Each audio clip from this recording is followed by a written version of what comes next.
اعوذ باللہ من الشیطان الرجیم، بسم اللہ الرحمن الرحیم۔ الحمد للہ رب العالمین، والصلاة والسلام علی سیدنا و نبینا محمد و آلہ الطاہرین۔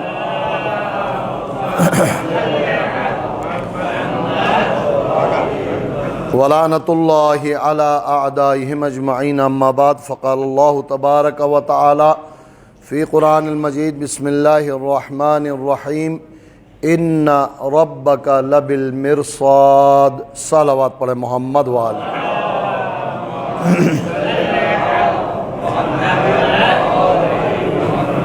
سامعین ذوی الاحترام، کچھ ضروری عناوین اور مسائل ایسے ہیں کہ جنہیں اگر تکرار بھی کیا جائے، بار بار دہرایا بھی جائے، تو اہمیت کی بنا پر پھر بھی حق ادا نہیں ہوتا، یا وقت کی کمی کی بنا پر اختصار سے کام لینے کی وجہ سے، یا یہ کہ عنوان اتنا اہم ہے کہ تکرار کرنے کے باوجود بھی معاشرے میں غلطی نظر آتی ہے، لہٰذا ایک بار پھر دہرانا لازمی سمجھا جاتا ہے۔ آج جو گفتگو آپ کے سامنے پیش کرنا چاہتا ہوں، اس کے لیے سورہ مبارکہ فجر کی ایک آیت کی تلاوت کا شرف حاصل کیا۔ ارشاد ہوتا ہے، ان ربک لبالمرصاد، مرصاد کے مقام پر تمہارا رب تمہاری طاق میں ہے۔ کراچی میں بہت مشہور ہوا تھا کہ چھپ کر طاق میں رہ کر مارا کرتے تھے۔ واقعہ تازہ کر دیا ہے انہوں نے۔ ظالموں کو پروردگار برباد کرے، مومنین کرام کی پروردگار حفاظت فرمائے۔ کیا وجہ ہے کہ ان سخت الفاظ کے ساتھ کہ رب تمہاری طاق میں ہے؟ وہ رحیم و کریم پروردگار جو اپنے بندے پر ہر وقت رحمت برسانے، فضل کرنے کے لیے تیار رہتا ہے۔ کس بات کے لیے طاق میں اور انتظار میں؟ اس بات کو سمجھانے کے لیے مقدمتاً یہ جملہ ہم سب نے سنا ہے کہ جلد بازی شیطان کی طرف سے، اور بات درست ہے۔ سوچ سمجھ کے ساتھ، فکر کے بعد، مشورے کے بعد کام کرنا نتیجہ خیز ہے، کامیابی ہوتی ہے۔ جلد بازی سے انسان کام کرے گا، وہ طریقہ شیطان کی طرف سے ہے، اور انسان یقیناً نقصان اٹھائے گا۔ اس کے باوجود کہ شیطان کی طرف سے جلد بازی ہے، جلد بازی شیطان کا عمل ہے، چند ایک امور ہیں جن میں جلدی کرنے کا شریعت مقدسہ نے حکم دیا ہے۔ اب ظاہر معاملہ برعکس ہے، وہاں پھر شیطان حد المقدور انسان کو اس عمل کے بجا لانے سے پوری طاقت کے ساتھ روکتا ہے، کہیں ایسا نہ ہو کہ وہ انجام دے۔ غصہ دلانا ہو، فوراً فیوز ڈالے گا، بیٹری ڈالے گا تاکہ تم چارج ہو جاؤ، جلدی سے گالیاں دو اور بھائی کو مارنا شروع کرو۔ یہ شیطان کی طرف سے۔ بعد میں سر پکڑ کے بیٹھ جائے گا، یہ کیا میں نے کیا؟ اپنے ہی بھائی پر ہاتھ اٹھا لیا، اپنے بھائی کو ہی گالیاں دی۔ پھر بڑی آسانی سے ہم کہتے ہیں شیطان نے بہکا دیا، کیا سب کچھ میں نے۔ یاد ہے پچھلی دفعہ میں نے گزارش کی تھی، اس مرحلے پر شیطان قیامت میں بھی سامنے آئے گا اور کہا فلا تلومونی ولوموا انفسکم، میری ملامت کیوں کرتے ہو؟ جو کچھ کرنا تھا تو نے کیا ہے، الزام مجھ پر لگا رہا ہو، اپنے آپ کی ملامت کرو۔ اور حقیقت بھی یہی ہے کہ ہاتھ پکڑ کے کبھی نیکی سے ہمیں روکتا نہیں، ہاں دل میں خلش پیدا کرتا ہے، دل میں انسان کے برائی کے لیے آمادگی کا اور نیکی سے رکنے کا خیال ضرور پیدا کرتا ہے۔ وہی وہ وقت ہوتا ہے جہاں پر انسان اعوذ باللہ من الشیطان الرجیم پڑھ کر شیطان رجیم کو اپنے آپ سے دور کرے اور جو حکم خدا ہے اس پر عمل کرے۔ بآواز بلند صلوات پڑھے محمد۔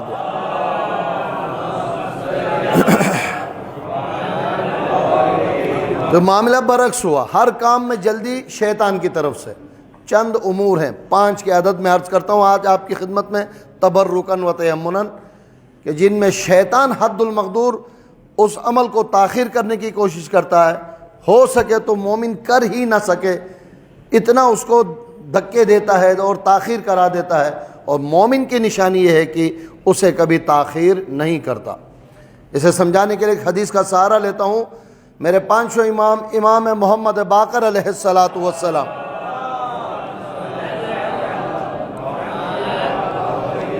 سے ایک شخص نے سوال کیا، فرزند رسول جناب اسرائیل سے آپ اتنا ڈراتے ہیں، صرف ایک امام کی بات نہیں، قرآن پورا بھرا پڑا ہے، احادیث و روایات کثرت سے موجود ہے کہ جان کنی کا عالم بہت سخت ہوتا ہے، روح قبض کرنے کا مرحلہ بہت سخت ہوتا ہے، فرزند رسول کیا کوئی ایسا طریقہ ہے جس میں اس خداوندی نمائندے فرشتے اور روح قبض کرنے والے سے دوستی ہو جائے اور کچھ نرمی برتے ہمارے ساتھ؟ یہ سوال سنا، سامعین نے تعجب سے اسے دیکھا، یہ کیسا سادہ اور بیوقوف انسان ہے، کیسی بات کرتا ہے، کسی سے دوستی کے لیے اس سے ملاقات ضروری ہے۔ یہ وہ فرشتہ ہے کہ جس سے ایک ہی بار ملاقات ہوتی ہے، ہم سب کے پاؤں تلے سے زمین نکلی ہوئی ہے کہ کہیں وہ آ نہ جائے، کہیں ملاقات نہ ہو جائے، اس سے کون ملے گا اور کیسے دوستی کرے گا؟ امام علیہ السلام نے مسکرا کر جواب دیا کہ جی ہاں، چند ایک مقامات ہیں، چند اعمال ہیں جن کے انجام لانے والے کے ساتھ اسرائیل علیہ السلام کی بھی دوستی ہو جاتی ہے۔ آپ آمادہ ہیں سننے کے لیے؟ بآواز بلند صلوات پڑھیں محمد۔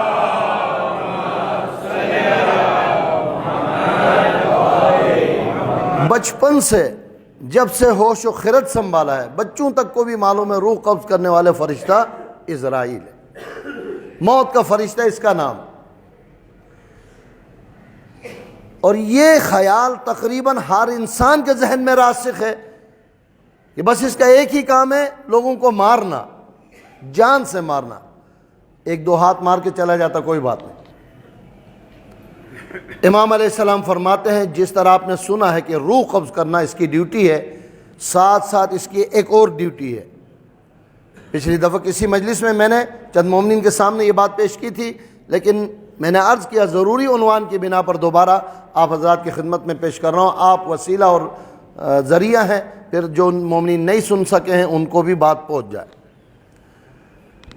پھر لوگ متوجہ ہوئے، ہم اتن گوش ہو کر امام کو سننے لگے کہ وہ ڈیوٹی کیا ہے جو اسرائیل روح قبض کرنے کے علاوہ بھی کام انجام دیتا ہے۔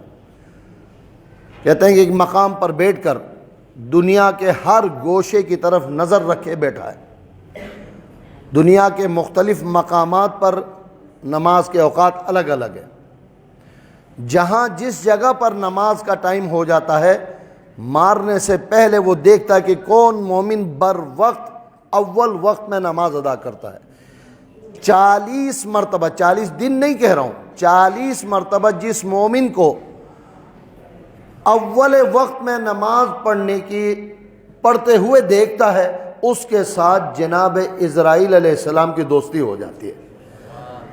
اب روح نکالتے ہوئے وہ عالم نہیں ہے کہ ململ کے کپڑے کو جاڑی دار درخت پر پھینک کر کھینچو تو جو حشر ہو جائے، آری سے کاٹا جائے تو جو حشر ہو جائے انسان کا، وہ عالم ہوتا ہے، لیکن اس کے ساتھ انتہائی نرمی برتتا ہے۔ یوں سمجھو کہ جیسے کسی انسان کو گلاب کا پھول سنگھایا جائے، جیسے مسحور کن خوشبو کو سونگھ کر وہ مست ہو جاتا ہے، ایسے ہی آرام سے اس کی روح نکال دیتا ہے۔ ایک بار صلوات پڑھیں محمد وآلہ۔ آپ اندازہ کیجئے گا شیطان اس کام کو ٹائم پہ کرنے کی کیوں موقع دے گا؟ اسی ٹائم پہ ڈرامہ آئے گا، اسی ٹائم پہ دوست ملے گا، اسی ٹائم پہ کام یاد آئے گا، ساتھ دلیل بھی دیں گے کہ ارے ابھی تو 6 گھنٹے باقی ہیں، ضروری ہے کیا اول وقت میں پڑھنا، پڑھ لوں گا۔ پیغمبر کی حدیث میں نے آپ کی خدمت میں عرض کی تھی، جو انسان بلا عذر شرعی نماز کو ٹالتا رہتا ہے، سمجھو اس نے نماز نہیں پڑھی، پڑھنے کے باوجود نہیں پڑھی، نہیں پڑھنے والے کا حشر کیا ہوگا؟ نمبر 1، اس میں شیطان حد المقدور آپ کو ٹالنے، آپ کو دیر کرنے کی کوشش کرے گا۔ آپ کا مومن ہونے کا اعلان یہ ہوگا کہ اس کی کمر توڑ کر آ کر بر وقت نماز ادا کریں اور اسرائیل کو اپنا دوست بنائے اور سکون و آرام کی انشاءاللہ آخری سختی سے انسان سکون پائے۔ نمبر 2، اب صرف فہرست عرض کروں گا، ٹائم ختم ہوا۔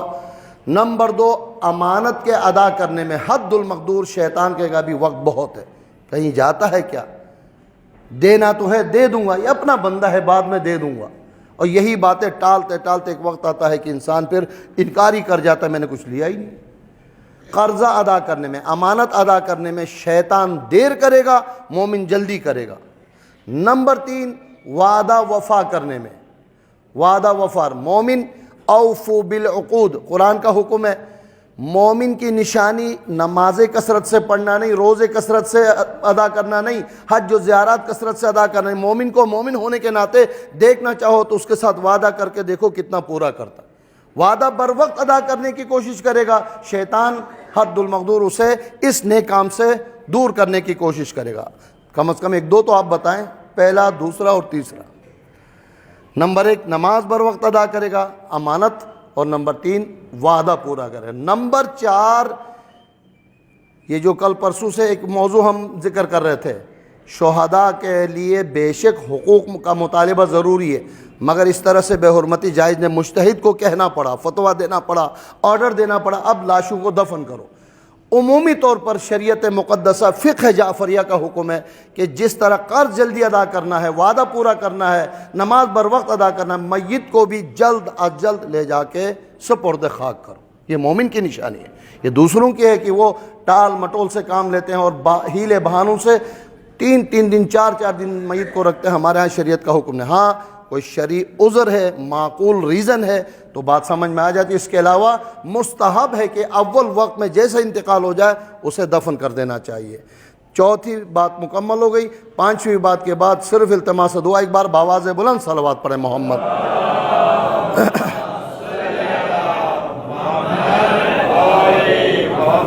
بہت سارے امور خرافات اور برائیوں کا منبع و مرکز بن جاتے ہیں۔ 5ویں امام فرماتے ہیں کہ مومن اپنی بچی کی شادی کرنے میں تاخیر نہیں کرتا۔ بہت مسائل ہیں، اسے سمجھانے کے لیے ایک حدیث کے جملے کا سہارا لوں گا۔ پیغمبر گرامی قدر نے ارشاد فرمایا، پکے ہوئے پھل کو درخت پر یہ سوچ کر کہ کچھ دن اور رہے تو میں لوں گا، رکھو گے تو کیا ہوگا؟ سڑے گا اور گر کر مٹی میں مل جائے گا۔ کیا بہترین تشبیہ اور مثال دی ہے۔ وقت آنے کے بعد لڑکے کے لیے بھی آج کل خرافات کا زمانہ ہے، برائیوں کا زمانہ ہے۔ معاف کیجئے گا، جیب کے اندر ہر وہ چیز ہے جو پرانے زمانے میں 20 سال بننے کے بعد، شادی کے بعد بہت ساری باتیں معلوم ہوتی تھی، آج بچے کو 2-2.5 سال کے بچے کو سب چیزیں معلوم ہو جاتی ہیں۔ اس کے بعد پھر برائی سے بچنا بہت مشکل ہے۔ یہ میں حدیث لڑکی کے بارے میں عرض کر رہا ہوں، لیکن دستبستہ گزارش ہے، لڑکا اس سے زیادہ خطرناک ہے اس وقت۔ لڑکے ہی کی وجہ سے تو عزتیں تار تار ہو جاتی ہیں۔ لہٰذا وقت آنے کے بعد لڑکے کی بھی لڑکی کی بھی شادی کریں۔ ہمارے ہاں یہی خدا پر توکل ختم ہوا ہے۔ ارے شادی کروں گا، کھائے گا کہ وہ خود بھوکا ہے، وہ خود بھیک مانگتا ہے، وہ خود نوکری سے جاب لیس ہے، کیا کرے گا؟ پروردگار نے کہا ان تکونوا فقراء یغنہم اللہ من فضلہ، اگر فقیر ہو شادی کرو، شادی کراؤ تاکہ وہ بے نیاز ہو جائے۔ نوکری ملے گی نہیں، باقاعدہ خدا بے نیاز کرے گا۔ اگر اس پر بھروسہ ہے تو 5ویں چیز، بیٹی اور بیٹے کی شادی میں تاخیر نہ کرے۔ شیطان نے کبھی تو ڈگری تو حاصل کرے، لڑکی ڈگری حاصل کرتے کرتے 30 سال ہو جائے، 18 سال سے شادی کرنے کے لیے کوئی تیار نہیں، 30 سال بڈھی اماں سے کون شادی کرے؟ یہ مسائل ہیں ہمارے ہاں۔ 5 چیزیں مکمل ہو گئی۔ نماز بر وقت ادا کرے گا، قرض ادا کرے گا جس میں امانت کی تفصیل بہت زیادہ ہے، وعدہ پورا کرے گا، جنازہ بر وقت دفن کرے گا، اور آخری بات اپنی بچی کی شادی میں تاخیر نہیں کرے گا۔ پروردگار شریعت مقدسہ کے احکامات پر عمل کرنے کے ہمیں توفیق عنایت فرما، ہم سب کی عبادتیں کوششیں اپنی بارگاہ میں قبول فرما، پریشان حالوں کی پریشانیاں دور فرما، بیماروں کو شفاء کلی عطا فرما، دشمنان دین کو نیست و نابود فرما، عالم اسلام کو سربلند فرما، اپنے آخری حجت کے ظہور میں تعجیل فرما، قلب مبارک امام کو ہم سے راضی و خوشنود فرما۔ ربنا تقبل منا انک انت السمیع العلیم وتب علینا انک انت التواب الرحیم بر محمد وآل محمد صلوات۔